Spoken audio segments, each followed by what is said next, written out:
Hi అండి, welcome to my channel. నేను మీ శ్రావణి. ఇవాళ నేను పాలకూరతో పప్పు చేసి చూపించబోతున్నానండి.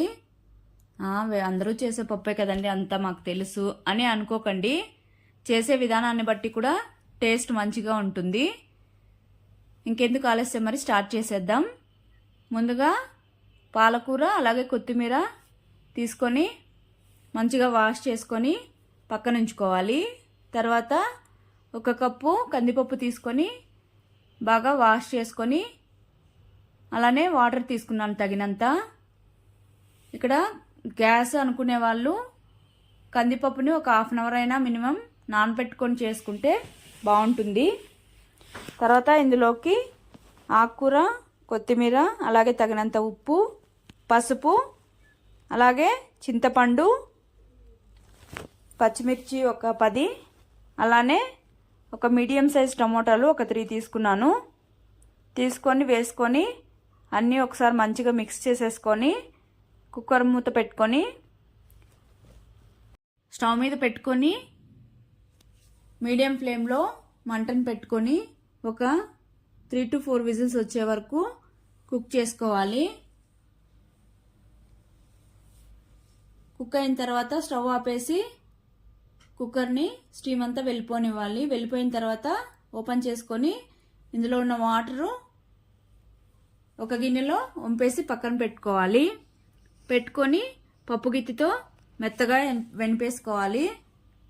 వెనుపుకున్న తర్వాత కావాలి అనుకుంటే మనం పక్కకు తీసుకున్నటువంటి వాటర్ వేసేసుకోవాలి.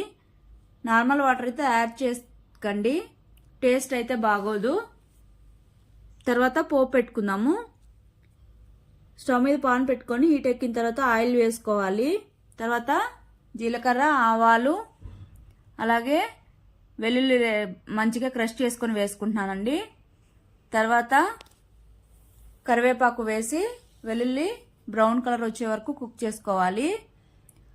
కుక్ అయిన తర్వాత ఇందులోకి ఒక మీడియం సైజ్ ఆనియన్ సన్నగా పొడవుగా కట్ చేసుకొని వేసుకున్నాను. ఇది కూడా మంచి గోల్డెన్ బ్రౌన్ కలర్ వచ్చే వరకు కుక్ చేసుకోవాలి. కుక్ అయిన తర్వాత మంటని సిమ్లో పెట్టుకొని ఈ పప్పునంతా అందులోకి వేసేసుకొని ఒకసారి బాగా మిక్స్ చేసేసుకోవాలి. మిక్స్ చేసేసుకున్న తర్వాత ఒక 2 minutes అలాగా కుక్ అయితే సరిపోతుంది, అలాగ బబుల్స్ వచ్చే వరకు. తర్వాత స్టవ్ ఆపేసి పక్కన ఉంచుకోవాలి.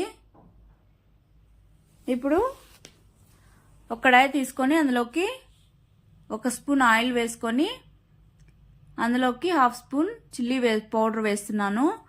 చిల్లీ పౌడర్ వేసుకొని మంచిగా మిక్స్ చేసేసుకొని తీసుకొని పప్పులో వేసేసుకొని ఒకసారి బాగా మిక్స్ చేసేసుకోవాలి.